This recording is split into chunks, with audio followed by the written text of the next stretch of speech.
Using in the company. Okay. ఎక్సెల్‌ని ఎందుకు use చేస్తాం? ఒక కంపెనీలో గాని, ఆర్గనైజేషన్‌లో గాని, ఓకే. ఒక ఫర్మ్‌లో గాని. ఎక్సెల్ వల్ల యూజెస్ ఏంటి మనకి? ఎనీవన్? మీకు తెలిసిన కాడికి చెప్పండి. ప్రాబ్లమ్ లేదు. Speed up the work sir అంతే ఇక.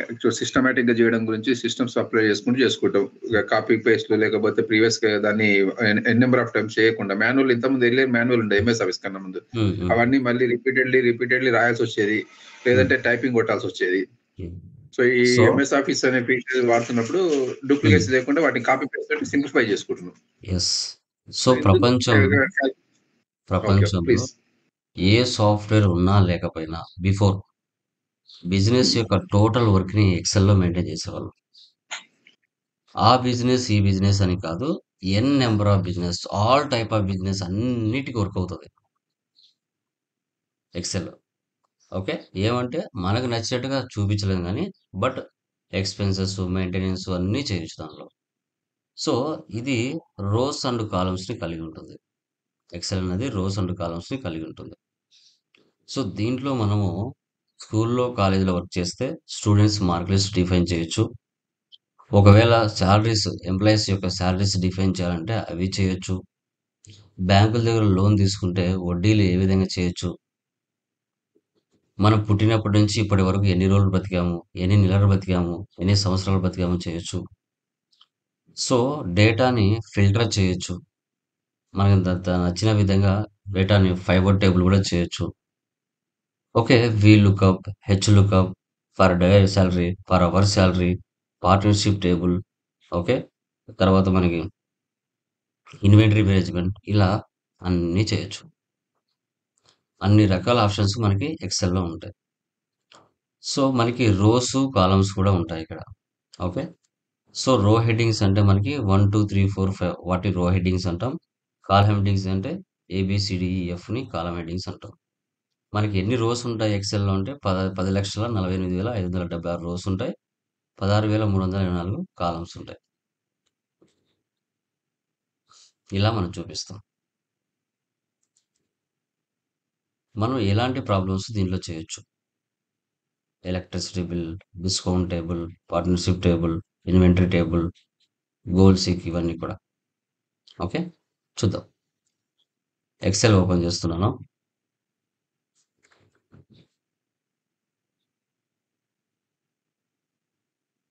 ఎంఎస్ అని టైప్ చేయొద్దు. జస్ట్ ఎక్సెల్ సరిపోతుంది. ఇక్కడ జూమ్ చేస్తున్నాను. ఇక్కడ బుక్ 1 ఉందిగా దీన్ని టైటిల్ బార్ అంటారు. వీటిని క్విక్ యాక్సెస్ టూల్ బార్ అంటాం. ఈ ఫైల్‌ని ఆఫీస్ బటన్ అంటాం. Home, insert, draw, page layout, formulas వీటిని ట్యాబ్స్ అంటారు. ఈ మొత్తాన్ని రిబ్బన్ అని పిలుస్తాం. సో, క్లిప్‌బోర్డ్ అనేది ఒక గ్రూప్ అవుతుంది. ఫాంట్ అనేది ఒక గ్రూప్ అవుతుంది. అలైన్‌మెంట్ అనేది ఒక గ్రూప్ అవుతుంది. ఓకే. సో, తర్వాత నంబర్, స్టైల్స్ అనేది గ్రూప్స్ అవుతాయి. వీటన్నిటిని గ్రిడ్ లైన్స్ అంటారు. సో, దీన్ని నేమ్ బాక్స్ అంటారు. ఇది ఫార్ములా బార్ అంటాం. ఓకే. సో, ఈ 1, 2, 3లని రో హెడ్డింగ్స్ అంటాం. ఏబీసీలని కాలమ్ హెడ్డింగ్స్ అంటాం. ఓకే. ఇక్కడ రైట్ సైడ్‌లో ఉన్నటిని స్క్రోల్ బార్స్ అంటాం కింద. ఓకే. డన్. ఇప్పుడు 1 ఆర్ 2 అట్లా 100 వరకు టైప్ చేయాలంటే ఇట్స్ టేకింగ్ టైమ్. అప్పుడు మనం ఏం చేస్తాం అంటే మినిమమ్ 1 ఆర్ 2 టైప్ చేసి మధ్యలో సెలెక్ట్ చేసి కిందకి డ్రాగ్ చేస్తాం. ఇది ఎంప్టీగా ఉండాలి. ఇది ఫిల్ అయినట్టు ఉండాలి. ఇప్పుడు కర్సర్ పక్కన పెడితే బ్రాడ్‌గా కనబడుతుంది. ఆ డాట్ మీద పెడితే థిక్‌గా కనబడుతుంది. ఇప్పుడు దీన్ని సెలెక్ట్ చేసి కిందకి డ్రాగ్ చేయాలి. నంబరింగ్ ఆటోమేటిక్‌గా వచ్చేస్తది. ఓకే. ఇవి తర్వాత ఈవెన్ నంబర్స్ 2, 4 ఓకే. జస్ట్ స్పీడ్‌గా 2 టైమ్స్ ప్రెస్ చేస్తే చాలు. ఇటుపక్క ఆల్రెడీ ఫార్ములా అప్లై అయింది కాబట్టి ఇక 2 టైమ్స్ స్పీడ్‌గా ప్రెస్ చేస్తే 2, 4, 6, 8, 10 ఆటోమేటిక్‌గా వచ్చేస్తుంది. Add numbers 1, 3 just 2 times press చేస్తే ఆడ్ నంబర్స్ వచ్చేస్తాయి. సో, తర్వాత జనవరి, ఫిబ్రవరి ఇవన్నీ ప్రీ డిఫైన్డ్.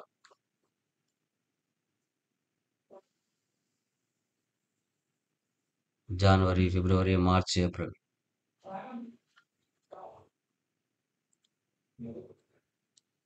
Sunday, Monday. ఇలా ఇవన్నీ ప్రీ డిఫైన్డ్‌గా వచ్చేస్తాయి. ఓకే. వద్దు అనుకుంటే అన్నీ సెలెక్షన్ చేసుకొని డిలీట్ చేయొచ్చు. యాహ్! ఇప్పుడు ఒక స్టూడెంట్స్ మార్క్ లిస్ట్ మనం ఐడెంటిఫై చేయాలి. ఓకే. సో, తర్వాత సార్ మనకి ఎన్ని రోస్, ఎన్ని కాలమ్స్ ఉన్నాయని ఎలా తెలుస్తుంది సార్ అంటే, ఈ 1కి, ఏకి మధ్యలో డెల్టా లాగా గుర్తుంది కదా! దీన్ని సెలెక్ట్ చేశారంటే పైన చూపిస్తది. 10,48,576 రోస్ ఉన్నాయి. 16,384 కాలమ్స్ ఉన్నాయి. ఓకే. డన్. సో, ఇప్పుడు స్టూడెంట్స్ మార్క్ లిస్ట్ మనం చేద్దాం. Serial number, name, Telugu,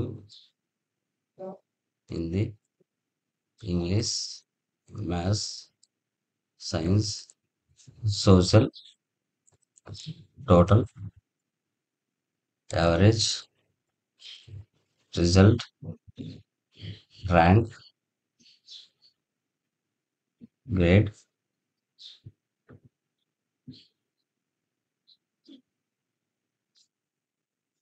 minimum, maximum. 1, 2, 3, 4, 5.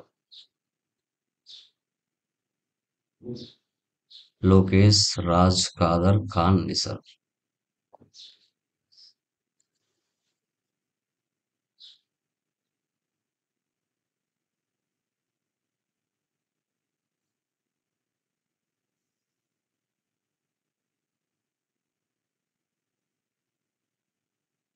Marks ఇచ్చుకోండి. 54, 55, 90, 56,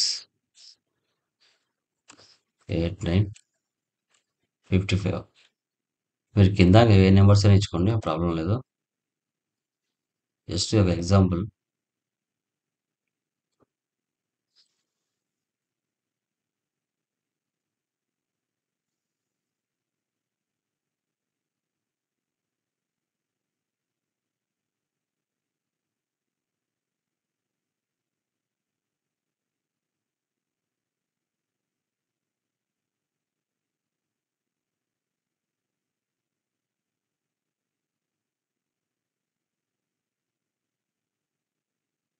ఇలా సైజెస్ ఇంక్రీజ్ చేయాలి. ఇప్పుడు 1కి 2కి మధ్యలో కర్సర్ పెట్టాను, కిందకి డ్రాగ్ చేశాను.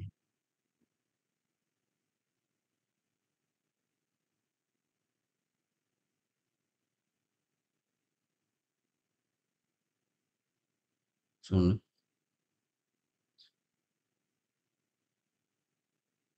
ఇలా సైజెస్ కూడా ఇంక్రీజ్ చేయొచ్చు.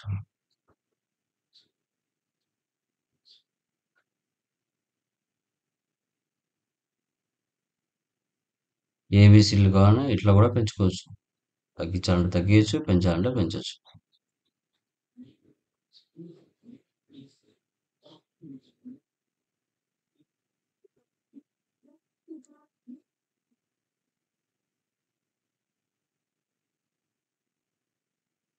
ఇలా. సో, ఇప్పుడు టైటిల్ పెడదాం. షిఫ్ట్ పట్టుకొని రైట్ ఆర్ ఇచ్చారంటే మనం టోటల్ మొత్తం సెలెక్ట్ అవ్వకుండా మనకి ఎంతవరకు కావాలో అంతవరకు సెలెక్ట్ చేయొచ్చు. ఇక్కడ merge and centre, students mark list.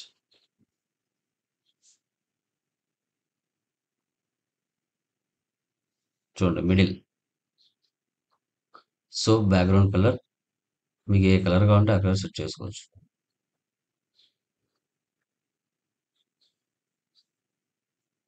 Size కూడా ఇంక్రీజ్ చేయొచ్చు, తగ్గించొచ్చు, పెంచొచ్చు. టెక్స్ట్ కలర్ కూడా మార్చొచ్చు.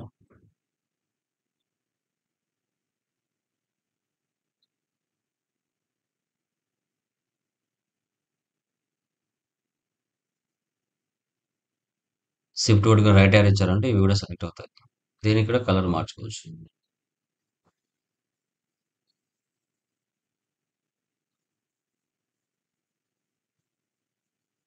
బోల్డ్, ఇటాలిక్, అండర్లైన్. వద్దు అనుకుంటే మళ్ళీ వీటిని సెలెక్ట్ చేశారంటే సరిపోతుంది. స్టైల్స్ మార్చొచ్చు కూడా.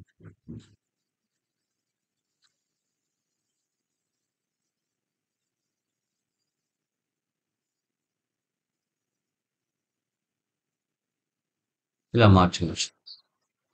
ఓకే. సో ఇక్కడ తగ్గించాలంటే తగ్గించచ్చు సైజు, పెంచాలంటే పెంచొచ్చు. ఇక్కడ కూడా సైజు పెంచాలంటే పెంచొచ్చు, తగ్గించాలంటే తగ్గించచ్చు. ఓకే. సో తర్వాత సెలక్షన్ చేసుకున్నాను.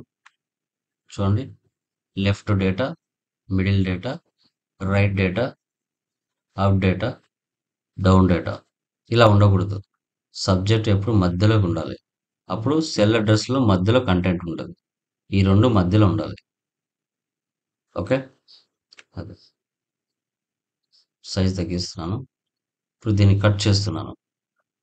దాని కింద పేస్ట్ చేస్తున్నాను. కట్ అంటే ఆ ప్లేస్ నుంచి వెళ్ళిపోతుంది, కిందకి పేస్ట్ అయిపోతుంది. ఇప్పుడు ఇదే మ్యాటర్ ఇక్కడ ఉండాలి, పైన కూడా ఉండాలి. ఇప్పుడు కాపీ చేస్తున్నాను. సో ఇక్కడ స్క్రోలింగ్ అవుతుంది కదా, ఇది ఎస్కేప్ ఇచ్చేసామంటే వెళ్ళిపోతుంది. సో తర్వాత ఇక్కడ టెక్స్ట్కి ఒక కలర్ ఇస్తున్నాను, రెడ్ కలర్. నేను ఎక్కడ క్లిక్ చేస్తే అక్కడ రావాలి. Format painter.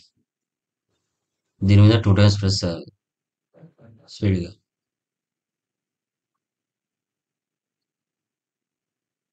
చూడండి, కలర్ మారిపోతుంది. వద్దు అంటే దాన్ని క్లిక్ చేసామంటే వెళ్ళిపోతుంది. నార్మల్ కలర్ వచ్చేస్తుంది. ఇది ఫార్మాట్ పెయింటర్ అంటారు. కంట్రోల్ జెడ్ ఇస్తే బ్యాక్ వచ్చేస్తుంది. ఓకే. ఇప్పుడు దీన్ని సేవ్ చేస్తున్నాను. File, save, more options, desktop మీద సెలెక్ట్ చేస్తున్నాను. ఇక్కడ డెస్క్టాప్ మీద ఎస్ఏపి బ్యాచ్ అని ఇస్తున్నాను. 28. చూడండి, ఎస్ఏపి బ్యాచ్ 28 అని సేవ్ అయింది. ఇలా. సో న్యూ డాక్యుమెంట్ కావాలి.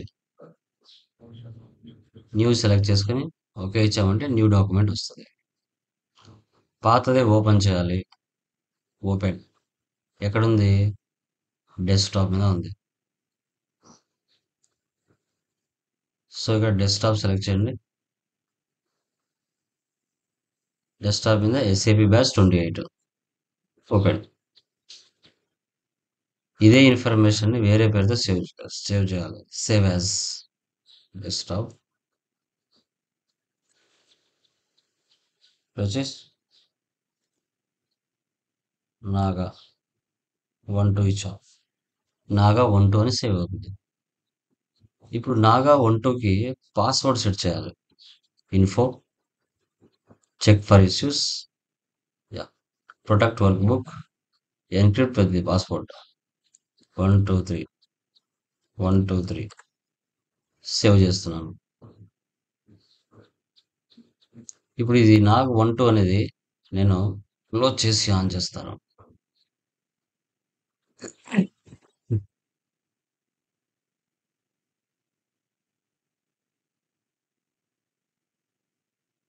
పాస్వర్డ్ వస్తుంది చూడండి. చూసారా, పాస్వర్డ్ వచ్చింది. పాస్వర్డ్ ఇస్తేనే ఓపెన్ అవుతుంది. మళ్ళీ తీసేయాలంటే మళ్ళీ అదే ప్లేస్లోకి వెళ్ళాలి. ఇన్ఫో,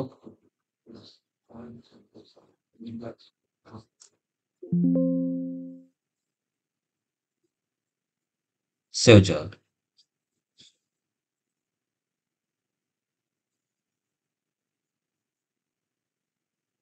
ఇలా ప్రింట్. బ్యాక్గ్రౌండ్ లో లైన్స్ రాలేదు చూడండి. బ్యాక్గ్రౌండ్ లో లైన్స్ రావాలంటే ఏం చేయాలి? సెలెక్షన్ చేసుకొని ఇక్కడ బాటమ్ బార్డర్, ఆల్ బార్డర్స్ ఇవ్వాలి. మళ్ళీ లైన్స్ మీద లైన్స్ ఎక్స్ట్రా వస్తాయి. ఇప్పుడు బార్డర్స్ వస్తాయి. వద్దు అనుకుంటే మళ్ళీ ఇక్కడికి వెళ్ళి నో బార్డర్స్ వెళ్ళిపోతాయి. లెఫ్ట్ రైట్ కావాలన్నా కూడా మీరు చేయొచ్చు. Bottom border, top border, left right, so out side ఇవన్నీ కూడా. డ్రా బార్డర్ చేయండి, డ్రా కూడా చేయొచ్చు. ఓన్లీ అవుట్ సైడ్ మాత్రమే.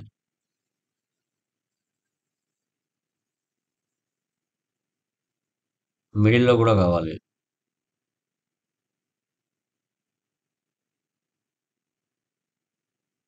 మిడిల్లో కూడా వస్తాయి. ఎరేజర్ చేయాలంటే ఎరేజర్ కూడా చేయొచ్చు. .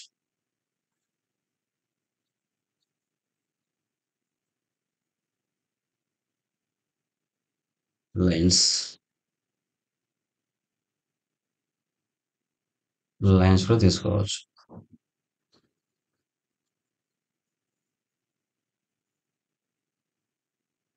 ఇలా కూడా మార్చొచ్చు.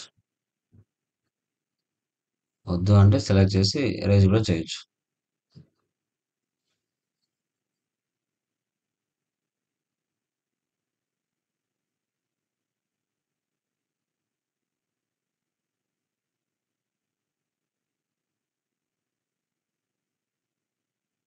ఇలా కూడా చేయొచ్చు. సో ఇప్పుడు స్టూడెంట్స్ మార్క్ లిస్ట్ చేద్దాం. స్టూడెంట్స్ మార్క్ లిస్ట్ అనేది ఎందుకు యూజ్ చేస్తాం? ఒక స్కూల్లో పిల్లలు ఎగ్జామ్స్ రాసిన తర్వాత 6 సబ్జెక్ట్స్‌లలో ఎవరికి టోటల్ మార్క్స్ వచ్చాయి? ఎవరికి 100%లో ఎంత పర్సెంటేజ్ వచ్చింది? ఎవరికి ఏ గ్రేడ్, బి గ్రేడ్ వచ్చింది? ఎవరికి ఫస్ట్ ర్యాంక్, సెకండ్ ర్యాంక్ వచ్చింది? ఎవరికి మనకి మినిమమ్ మార్క్స్ ఎన్నొచ్చాయి? మాక్సిమం మార్క్స్ వచ్చాయి? ఎవరు పాస్ అయ్యారు? ఎవరు ఫెయిల్ అయ్యారు? ఇవన్నీ కనుక్కోవాలి. ఇవన్నీ కనిపెట్టాలి అంటే మనకి స్టూడెంట్స్ మార్క్ లిస్ట్ చేయాలి. 1000 మెంబర్స్ ఉన్న ఒక పర్సన్‌కి మాత్రమే మేము లైక్ ఫార్ములాస్ అప్లై చేస్తే చాలు. రిమైనింగ్ వాళ్ళందరికి డ్రాగ్ చేస్తే సరిపోతుంది. So, equal some bracket open. ఇక్కడ సి అనే కాలంలో 3 అనే రోలో క్లిక్ చేసాం. C3 ఇక్కడి నుంచి ఇక్కడి వరకు హెచ్ అనే కాలంలో 3 అనే రో హెచ్3 bracket close enter 399 average same C3 నుంచి హెచ్3 వరకు 66.5%. 4-5 రకాల ఫార్ములాస్ ఉంటాయమ్మా, బట్ రెగ్యులర్గా యూజ్ చేసేది ఇవే. రిజల్ట్ ఎవరు పాస్ అయ్యారు, ఎవరు ఫెయిల్ అయ్యారు కనిపెట్టాలి. ఇఫ్ బ్రాకెట్ ఓపెన్ ఇక్కడ చూడండి.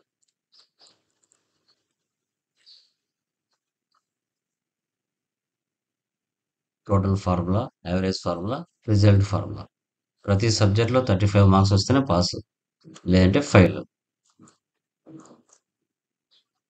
తెలుగు ఎప్పుడు మాన్యువల్గా టైప్ చేయకూడదు, సెల్ అడ్రస్లో క్లిక్ చేయాలి.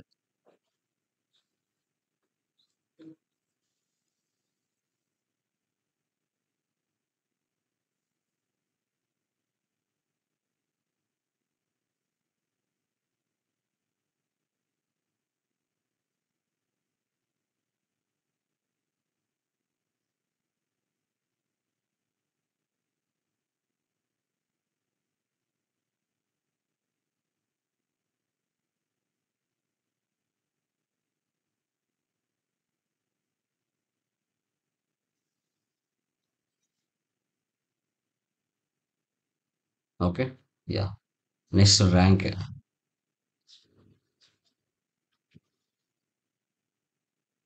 టోటల్ మీద ర్యాంక్ తీస్తాను. I3 మళ్ళీ I3ని సెలెక్ట్ చేసి కిందికి డ్రాగ్ చేయండి. షిఫ్ట్ పట్టుకొని డాలర్, షిఫ్ట్ పట్టుకొని డాలర్ ఇవ్వాలి. ఎందుకంటే 1% అటు ఇటు అయినా కూడా డిఫరెన్స్ కనిపించాలి. అందుకోసం మనం డాలర్ సింబల్ ఇస్తాం. Next grade. If bracket open,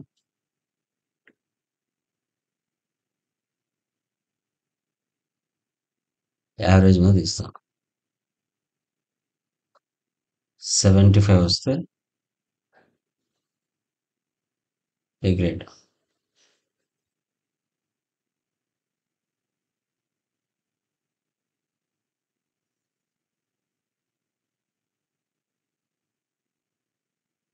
60 వస్తే బి గ్రేడ్.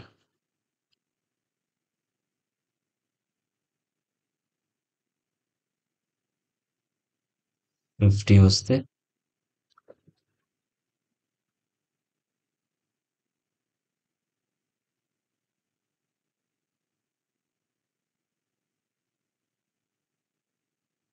55 వస్తే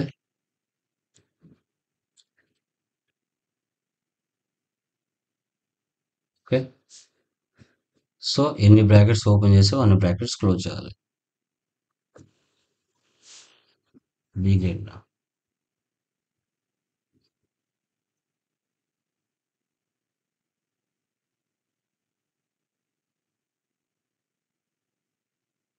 మినిమం మార్క్స్ 6 సబ్జెక్టులో ఎవరికి మినిమం మార్క్స్ వచ్చాయి?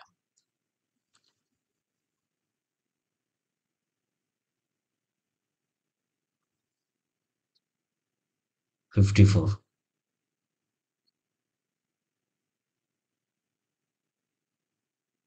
maximum marks.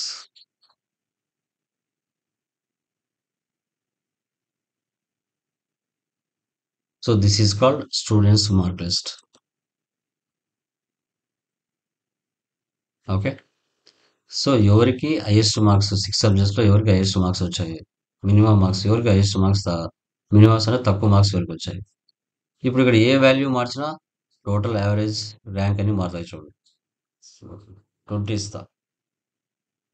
Fail C grade. Okay. 90 ఇస్తా. సో చూడండి అన్నీ మారుతాయి. సో దీన్ని స్టూడెంట్స్ మార్క్ లిస్ట్ అంటాం. ఓకే. నెక్స్ట్ సీట్ 2 కావాలంటే కింద ప్లస్ సింబల్ ఇస్తే సీట్ 2 వస్తుంది. సో స్టూడెంట్స్ మార్క్ లిస్ట్ ఎలా చేయాలని తెలుసుకున్నాం. నెక్స్ట్ వచ్చేసి ఎంప్లాయీ శాలరీ పే స్లిప్స్.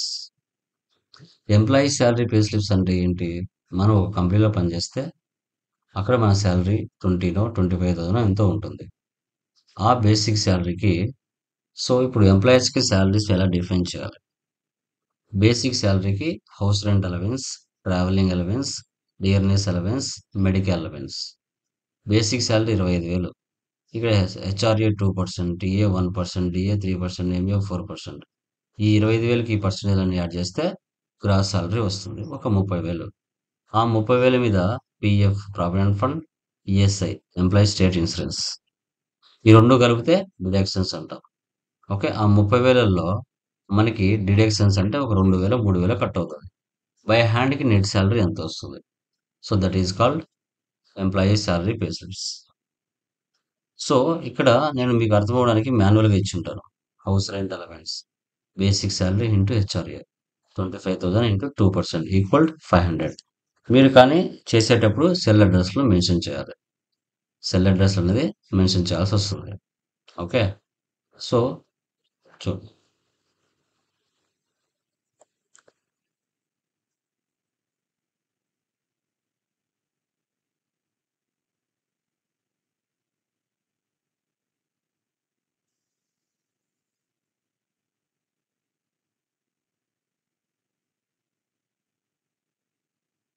మీరు అక్కడ టైప్ చేసుకోండి. నేను కాపీ పేస్ట్ చేస్తున్నాను.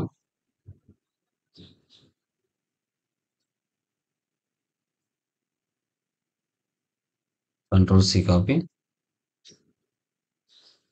Control V paste.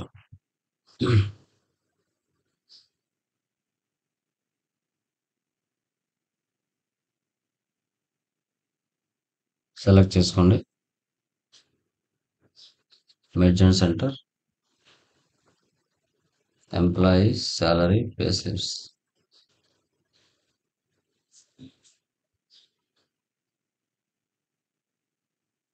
Text colour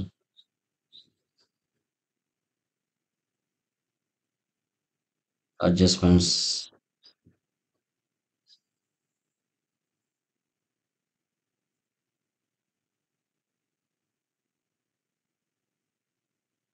so ఇప్పుడు పర్సంటేజ్ కూడా ఉన్నాయి.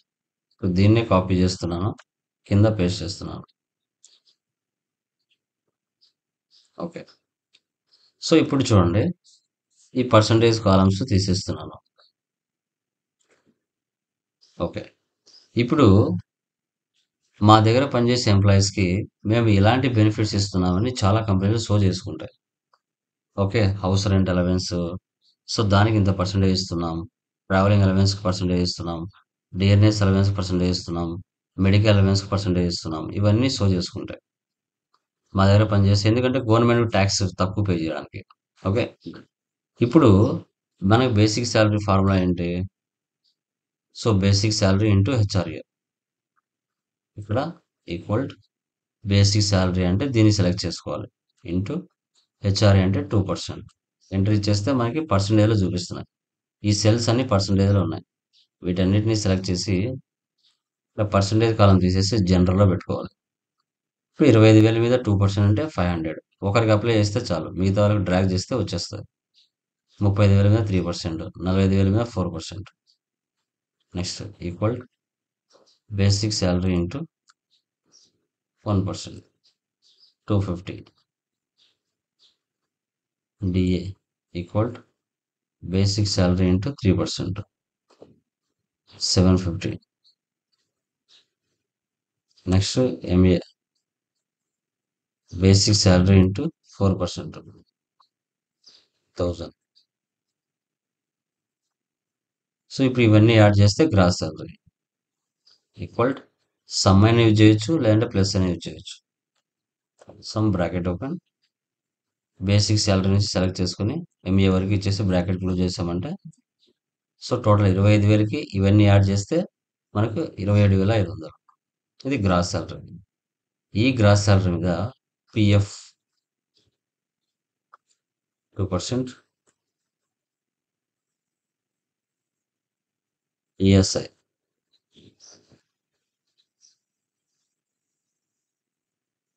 3%. ఈ పిఎఫ్ ఈఎస్ఐ రెండు కలిపితే డిడక్షన్స్. ఈ గ్రాస్ సాలరీలో ఈ డిడక్షన్స్ వెళ్ళిపోతే నెట్ సాలరీ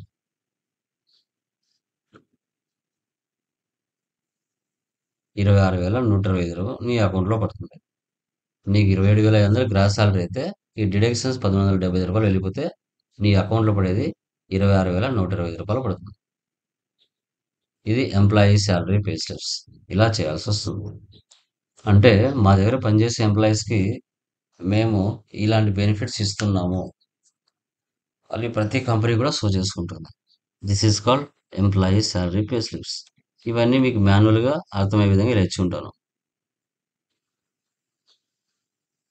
డిడక్షన్స్.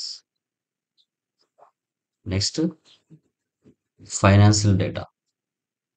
ఇప్పుడు బ్యాంక్స్ దగ్గర లోన్స్ తెచ్చుకుంటాం మనం.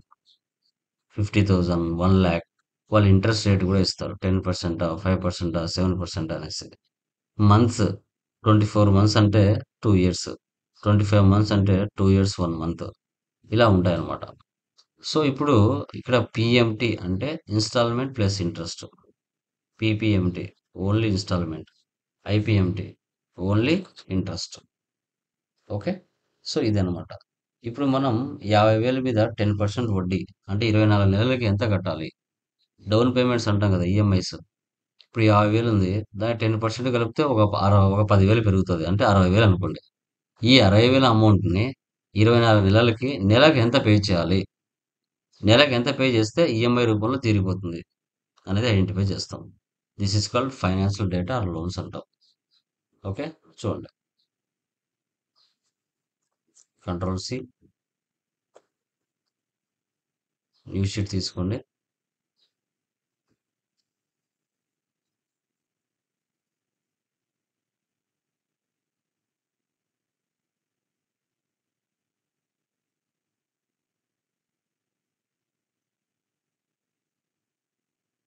Financial data,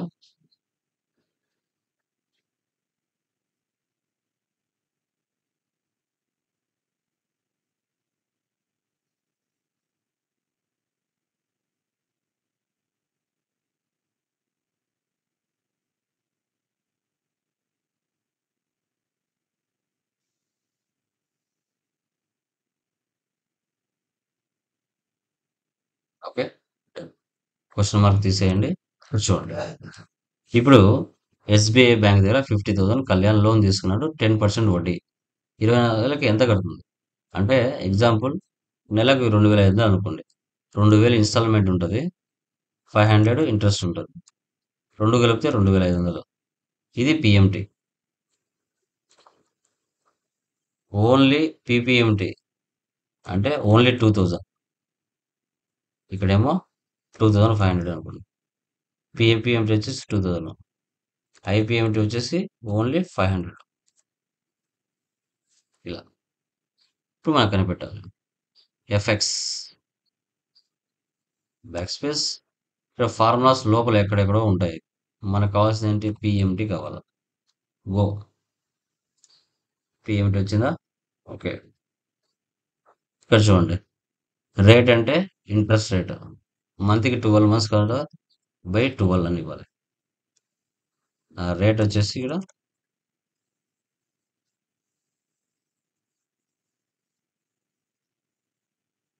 number of months, interest rate by 12 months. Number of months అంటే 24. ప్రజెంట్ వాల్యూ అంటే 50. నెలకు ఎంత కట్టాలి? 2,307 నెల కడితే ఆ 24 నెలలకి ఈ 50,000 ప్లస్ వడ్డీ రెండు తిరిగిపోతాయి. మళ్ళీ పాజిటివ్ వాల్యూగా మారుద్దాం. PPMT back space PPMT interest rate by 12 months. Per అంటే నెలకే కదా ఇన్స్టాల్మెంట్ కనుక్కోవాలి, 1 అని ఇవ్వాలి. Number of months 24. Present value 50. ఈ 2,300లో ఓన్లీ పీపీఎంటీ వాల్యూ సపరేట్ తీసేస్తే 1890. Next ఐపీఎంటీ.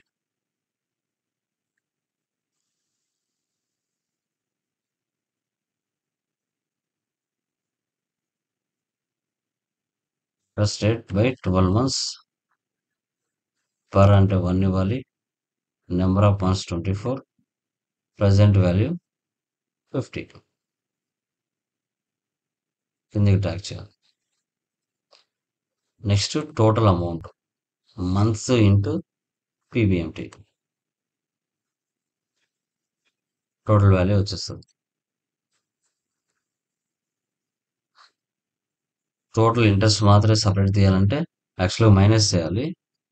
Total amount plus loan amount ఇస్తే ఓన్లీ ఇంట్రెస్ట్ అమౌంటే సైడ్కి వచ్చేస్తుంది.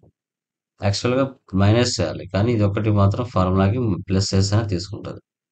ఇప్పుడు ఇవన్నీ మైనస్లు ఉన్నాయి, సెలెక్ట్ చేసి ప్లస్లోకి మార్చుకోవాలి. So this is called financial data అంటారు. This is called financial data. నెలకి ఎంత పే చేస్తే, సో 50,000 ప్లస్ 10% ఇంట్రెస్ట్ రెండు కలిసి తిరిగిపోతాయి అనేది ఇక్కడ కాన్సెప్ట్. క్లియరా గైస్? ఏమైనా డౌట్స్ ఉన్నాయండి దీంట్లో? ఎనీవన్? ఆ స్క్రీన్ ఎలా వచ్చింది సార్? మన దీనికన్నా ముందు మీరు పిఎంటీకి ఒక స్క్రీన్కి వెళ్ళారు కదా, చిన్న విండో. అవునండి. ఎఫెక్ట్స్ క్యాల్కులేషన్స్ ముందు నాట్ దట్ వన్ సార్. ఇందులో ఎక్సెల్లోనే యా ఈ పైన కనబడుతుంది కదా, ఈ చిన్న పాపప్ మెసేజ్ లాగా వచ్చింది కదా, ఇది ఎలా తీసుకున్నాం మనం ఎక్సెల్లో? ఇన్సర్ట్ ఫంక్షన్ ది ఇక్కడ effects formula effects. Okay okay, మీకు పీడిఎఫ్ లో ఉంటాయి నీట్ గా, నేను ఇచ్చేసి ఉంటాను, ఓకే చూడవచ్చు. ఓకేనా? డన్ గా సేవ్ చేయండి. టుమారో రిమైనింగ్ డిస్కస్ చేద్దాం. యా.